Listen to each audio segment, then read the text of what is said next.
need a little more.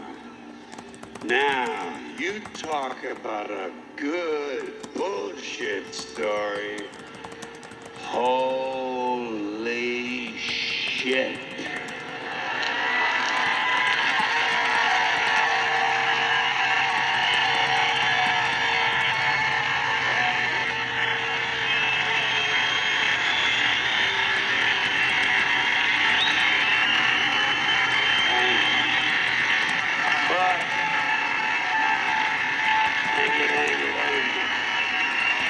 Thank you very much.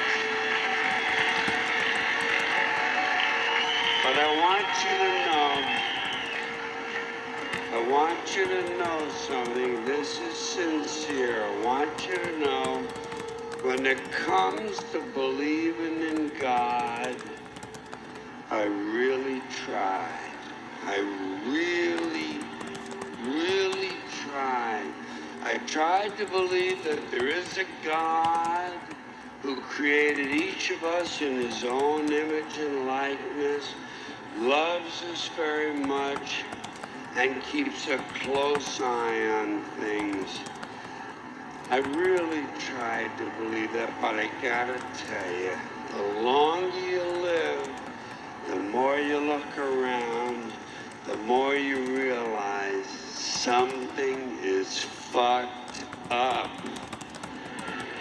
Something is wrong here.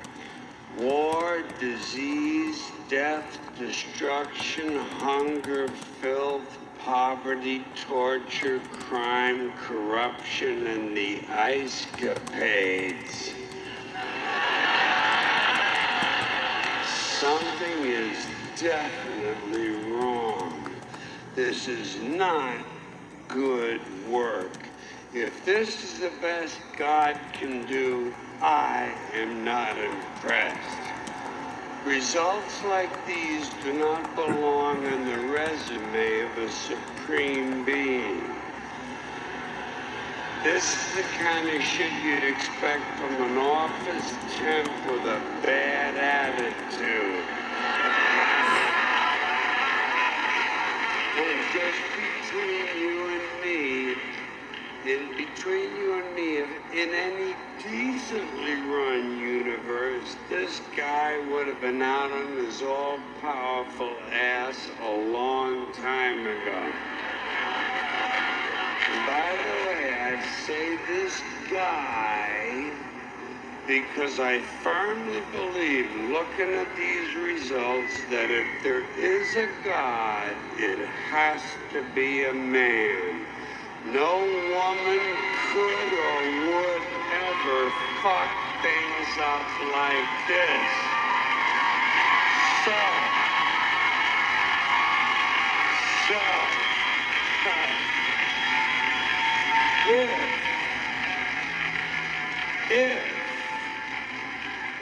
if there is a God, I think most reasonable people might agree that he's at least incompetent and maybe, just maybe, doesn't give a shit. Doesn't give a shit, which I admire in a person and which would explain a lot of these bad results. So rather than be just another mindless religious robot, mindlessly and aimlessly and blindly believing that all of this is in the hands of some spooky, incompetent father figure who doesn't give a shit, I decided to look around for something else to worship. Something I could really count on. And immediately, I thought of the sun. Happened like that. Overnight, I became a sun worshiper. Well, not overnight. You can't see the sun at night. But first thing the next morning, became a sun worshiper. Several reasons. First of all, I can see the sun. Okay?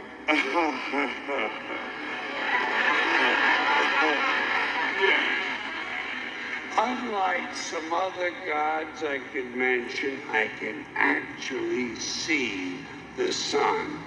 I'm big on that. If I can see something, I don't know, kind of helps the credibility along, you know? So every day I can see the sun as it gives me everything I need: heat, light, food, flowers in the park, reflections on the lake, an occasional skin cancer, but hey, at least there are no crucifixions, and we're not setting people on fire simply because they don't agree with us. Sun worship is fairly simple. There's no mystery, no miracles, no pageantry. No one asks for money. There are no songs to learn. And we don't have a special building where we all gather once a week to compare clothing. And the best thing about the sun, it never tells me I'm unworthy. Doesn't tell me I'm a bad person who needs to be saved. Hasn't said an unkind word. Treats me fine. So I worship the sun. But I don't pray to the sun. Know why? I wouldn't presume on our friendship. It's not polite. I've often thought people treat God rather rudely, don't you? Asking trillions and trillions of prayers every day, asking and pleading and begging for favors. Do this, give me that, I need a new car, I want a better job. And most of this praying takes place on Sunday, his day off. It's not nice. And it's no way to treat a friend.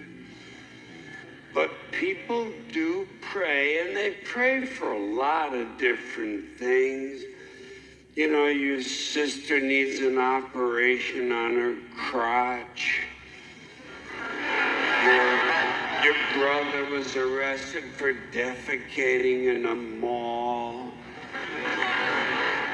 But most of all, you'd really like to fuck that hot little redhead down at the convenience store. You know, the one with the eye patch and the club foot, huh? Can you pray for that? I think you'd have to. And I say, fine. Pray for anything you want. Pray for anything. But what about the divine plan? Remember that? The divine plan. Long time ago, God made a divine plan. Gave it a lot of thought. Decided it was a good plan. Put it into practice. And for billions and billions of years, the divine plan has been doing just fine. Now you come along and pray for something. Well, suppose the thing you want isn't in God's divine plan. What do you want him to do? Change his plan? Just for you? Doesn't it seem a little arrogant? It's a divine plan. What's the use of being God if every rundown schmuck with a $2 prayer book can come along and fuck up your plan? And here's something else, another problem you might have. Suppose your prayers aren't answered. What do you say?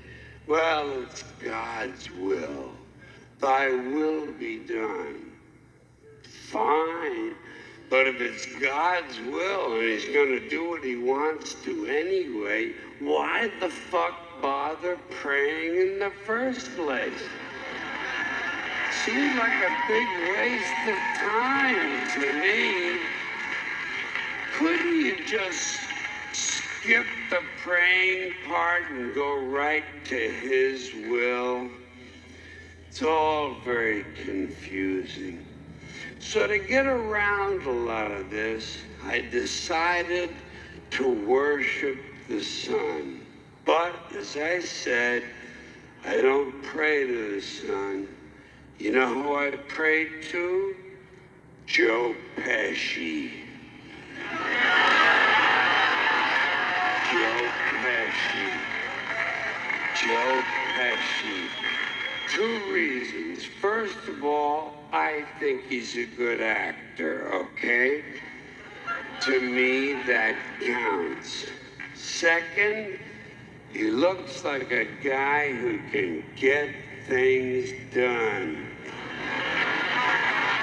Joe Pesci doesn't fuck around.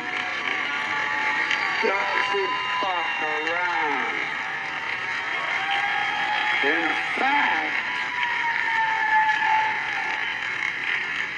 In fact, Joe Pesci came through on a couple of things that God was having trouble with.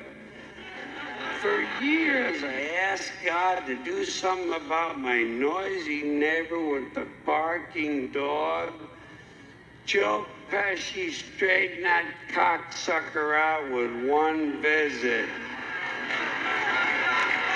It's amazing what you can accomplish with a simple baseball bat. So I've been praying to Joe for about a year now. And I noticed something. I noticed that all the prayers I used to offer to God and all the prayers I now offer to Joe Pesci are being answered at about the same 50% rate. Half the time I get what I want, half the time I don't. Same as God, 50-50. Same as the four-leaf clover and the horseshoe, the wishing well and the rabbit's foot. Same as the mojo man. Same as the voodoo lady who tells you your fortune by squeezing the goat's testicles. It's all the same, 50-50. So just pick your superstition, sit back, make a wish, and enjoy yourself. And for those of you who look to the Bible for moral lessons and literary qualities, I might suggest a couple of other stories for you. You might want to look at the Three Little Pigs. That's a good one. Has a nice, happy ending. I'm sure you'll like that. Then there's Little Red Riding Hood, although it does have that X-rated part where the big bad wolf actually eats the grandmother, which I didn't care for, by the way. And finally, I've often always drawn a great deal of moral comfort from Humpty Dumpty. The part I like the best, all the king's horses and all the king's men couldn't put Humpty Dumpty back together again. That's because there is no Humpty Dumpty and there is no God. None, not one, no God, never was. In fact, I'm gonna put it this way. If there is a God, may he strike this audience dead.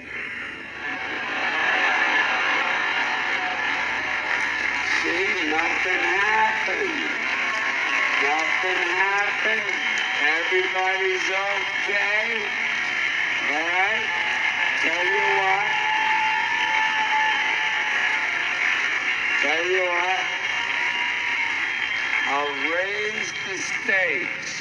I'll raise the stakes a little bit. If there is a God, may he strike me dead. See, nothing happened. Oh, wait, got a little cramp in my leg. And my balls hurt. Plus, I'm blind. Oh, now I'm okay again. Must have been Joe Pesci, huh?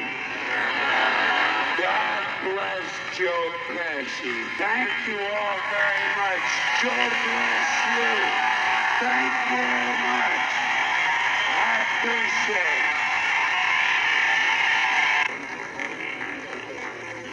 The FCC, an appointed body, not elected, answerable only to the president, decided on its own that radio and television were the only two parts of American life not protected by the First Amendment to the Constitution. And why did they decide that?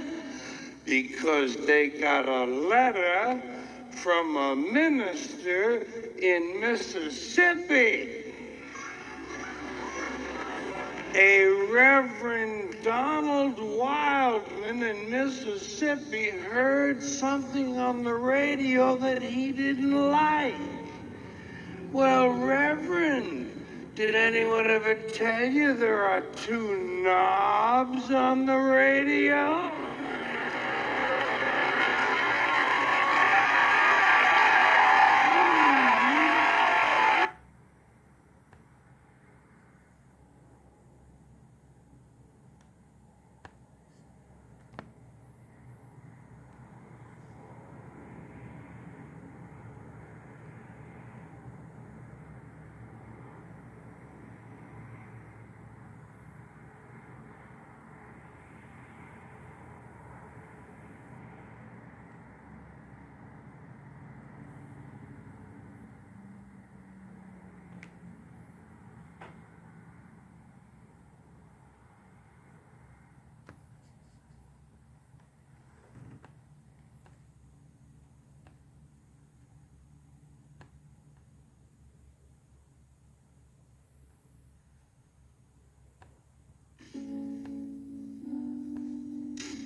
"1964 was an eventful year, with Americans making strides toward space travel beyond the orbit of the Earth, in Tokyo hosting the 18th Summer Olympics.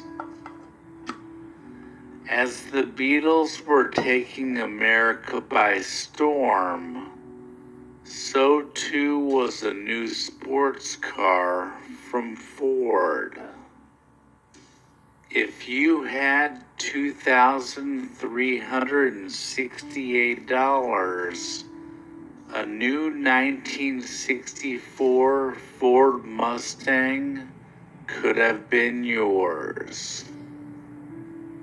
On January 11th, the United States Surgeon General Luther Terry reported that smoking may be hazardous to one's health.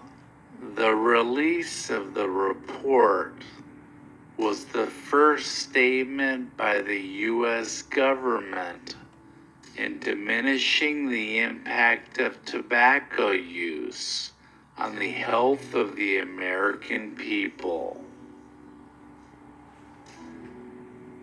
February 2nd saw the introduction of G.I. Joe to the toy market.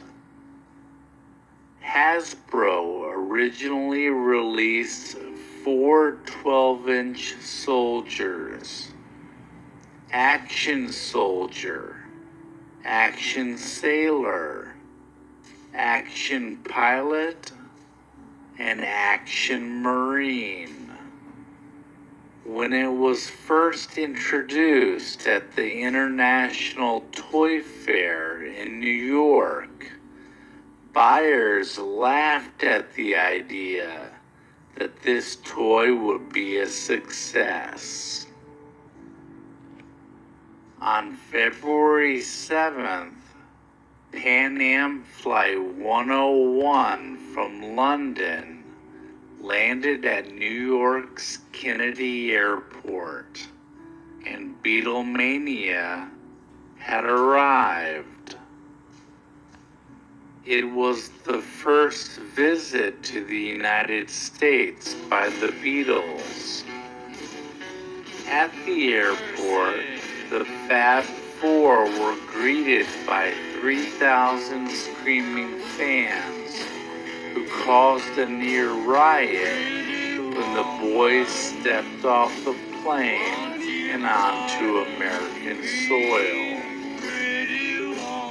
On February 25th, 22-year-old Cassius Clay shocked the odds makers by dethroning world heavyweight boxing champ Sonny Liston in a 7th round technical knockout in Miami Beach. 9 days later, he would join the Nation of Islam and change his name to Muhammad Ali.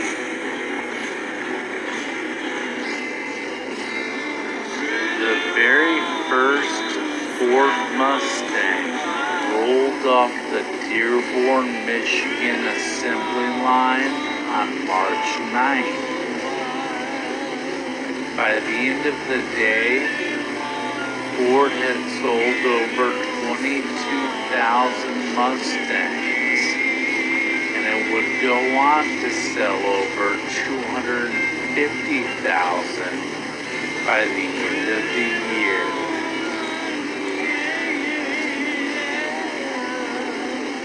On March 27th, Good Friday, the Great Alaskan Earthquake struck south central Alaska, killing 125 people and inflicting massive damage to the city of Anchorage.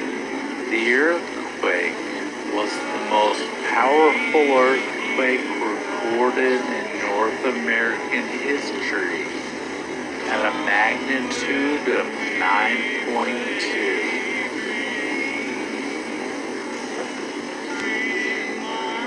On March 30th, Merv Griffin introduced a new game show called Jeopardy to the American public. The game show debuted on NBC, and Art Fleming was the very first host. On April 4th, the Beatles held the top 5 spots on the Billboard Top 40 Singles chart.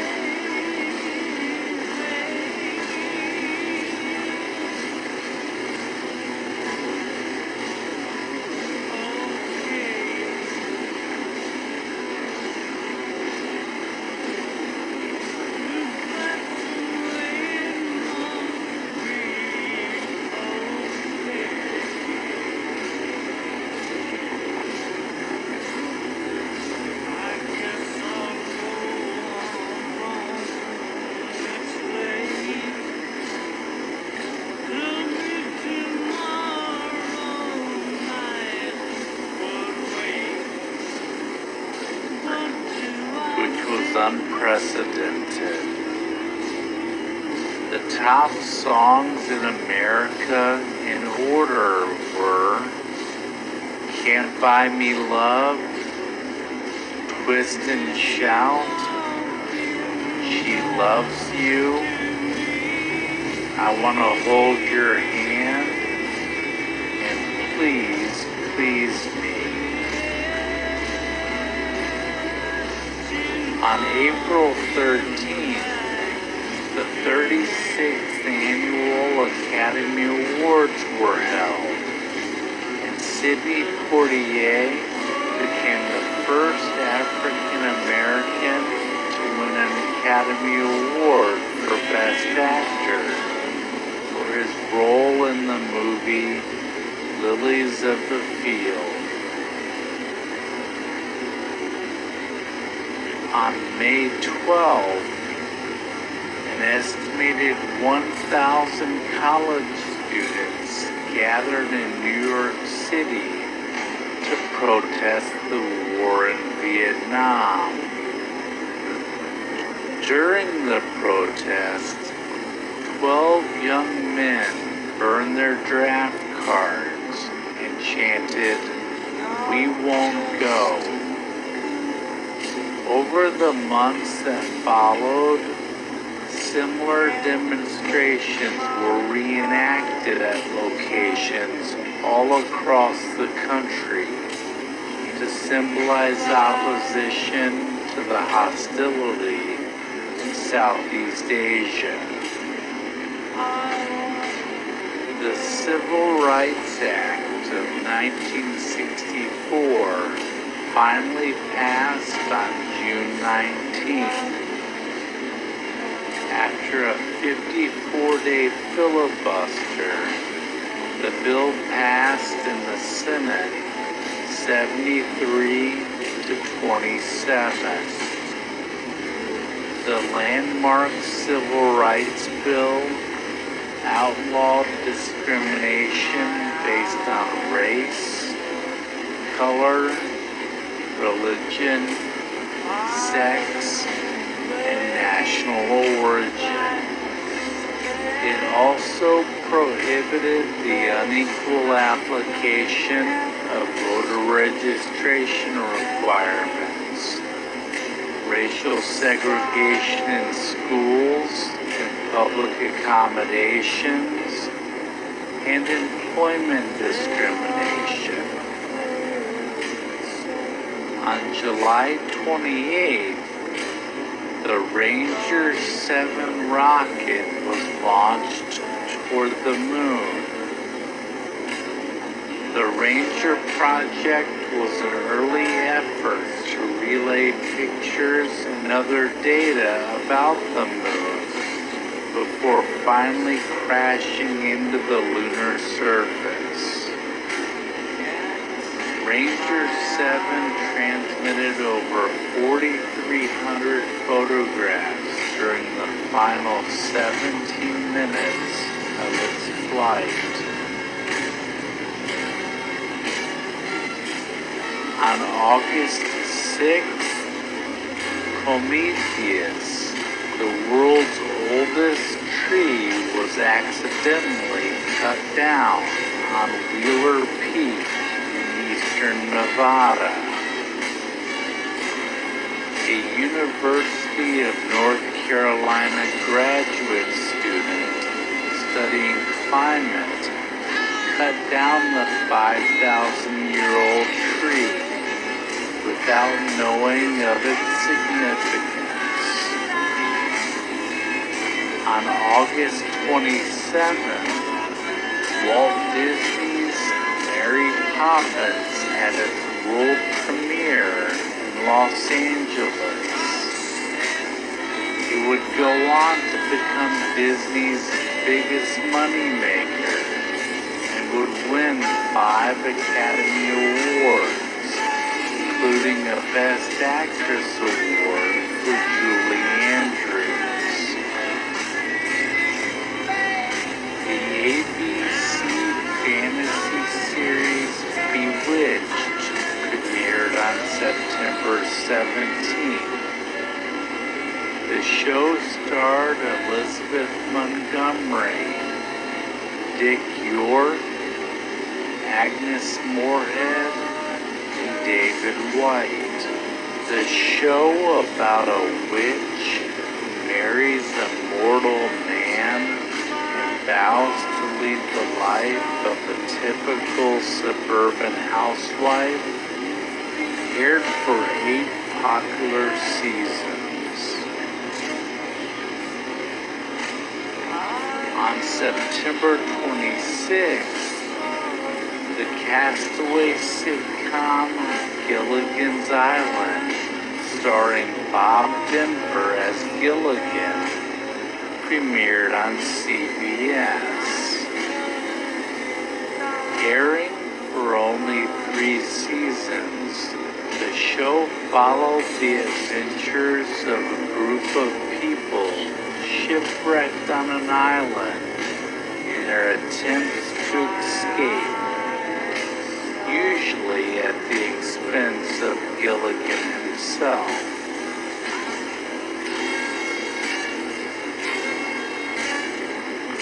On October 14th, civil rights leader Martin Luther King Jr. became the youngest recipient of the Nobel Peace Prize. At 35 years old, he was awarded the prize for leading nonviolent resistance to end racial prejudice in the United States. On October 23rd, boxer Joe Frazier dominated German Hans Hubert to win the Olympic heavyweight gold medal in Tokyo, Japan. With a broken thumb, Smokin' Joe Frazier avoided his signature left hook and did not win by knockout, but rather by a 3-round decision.